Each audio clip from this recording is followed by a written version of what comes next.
Meus nobres e queridos amigos, é um prazer gravar mais um vídeo. Nós vamos falar rapidamente sobre um ponto que eu estava falando sobre a fase do PAD. Nós estamos lá, falamos sobre a fase inicial, que é a instauração.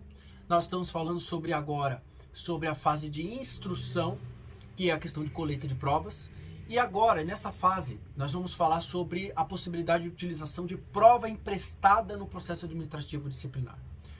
Em regra, numa prova emprestada, num PAD, é estritamente possível, desde que não tenha ocorrido trânsito em julgado, mesmo ainda que não tenha sido trânsito julgado de sentença condenatória, com base no princípio, em três princípios importantes, né? A eficiência, racionalidade, otimização e, por fim, eu não entendo como princípio que é a prestação do jurisdicional.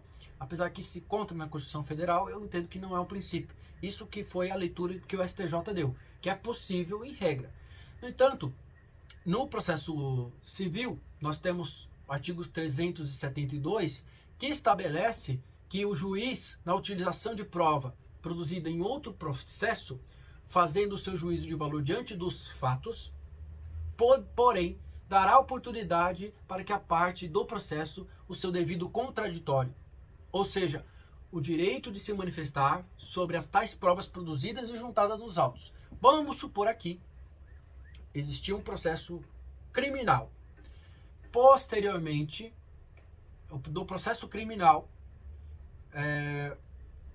não foi instaurado conjuntamente o PAD.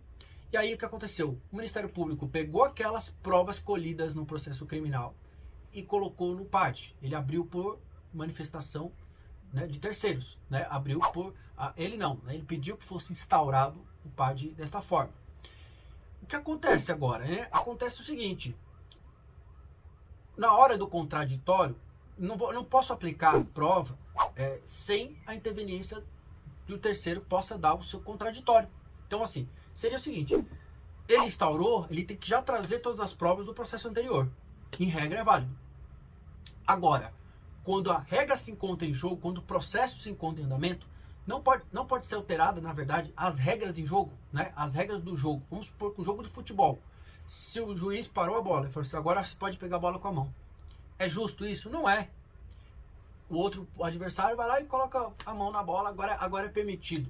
Então, para evitar tudo isso, a prova emprestada, em regra, é possível, desde que haja um contraditório e uma ampla defesa, inclusive aplicando-se subsidiariamente o CPC, artigo 372 do próprio Código, que trata a respeito dessa oportunidade da parte contrapor. Só que tem que ser no início do processo, no início do PAD.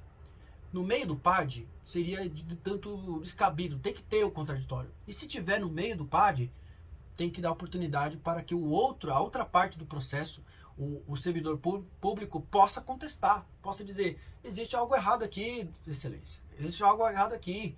No processo penal, o STJ se manifestou favorável, mesmo que não tenha sido trânsito julgado de sentença condenatória.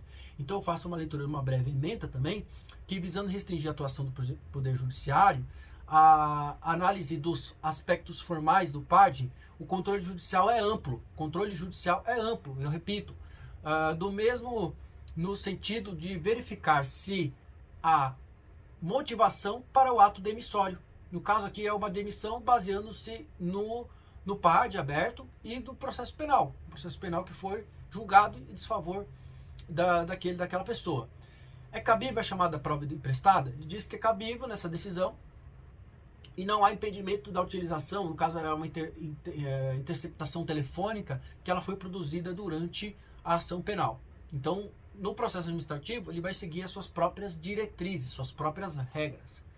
Posteriormente, o que o STJ fez? O STJ, para evitar todo esse estresse jurisdicional, de ter muitos processos da mesma natureza, o que eles fizeram? Editaram a súmula. A súmula 591 do STJ, estabelecendo que é permitida a prova emprestada no processo administrativo disciplinar, desde que devidamente autorizada pelo juízo competente, respeitados o contraditório e a ampla defesa. Em resumo, é possível a utilização das provas emprestadas, inclusive no processo, no inquérito policial, no inquérito administrativo, num processo judicial, seja criminal ou seja civil, não interessa, não importa. a utilização da prova emprestada, de interceptação telefônica, um acordo de leniência, ou mesmo compartilhado de informações produzidas no exterior, ela é totalmente válida. Inclusive acordo de cooperação jurídica internacional. Vamos supor que as provas foram produzidas no exterior, e aí houve a cooperação entre os países e entregaram as provas, e aí descobriu-se que o servidor público estava agindo contrariedade à lei. Não é? Vamos supor um servidor público que atuava na embaixada, no ministério, uma situação bem específica. E aí o que aconteceu? Houve compartilhamento de provas produzidas, e essas provas são válidas. Então todo tipo de prova é produzido em regra, desde que haja o contraditório e ampla defesa. Bom, eu vou encerrar este vídeo. Se você gostou, espero que você dê uma curtida e também compartilhe com seus amigos em suas redes sociais, e daremos continuidade sobre a questão do PAD. Nós vamos falar ainda sobre as fases do PAD. Nós estamos na segunda fase, que é a fase de já foi feita a fase de instauração. Nós estamos tratando sobre a fase de instrução e tratamos agora nesse tema sobre a questão da prova emprestada na fase de instrução, né? Então nós fizemos um resuminho e posteriormente até convido também você a fazer a leitura do meu artigo aqui embaixo, inclusive. E no próximo tema nós vamos falar a respeito sobre a defesa técnica na súmula 5 do STF, a respeito sobre a fase de instauração. Espero vocês nos próximos vídeos e vamos compartilhar, vamos curtir, comente para nos motivar ainda mais. Um forte abraço.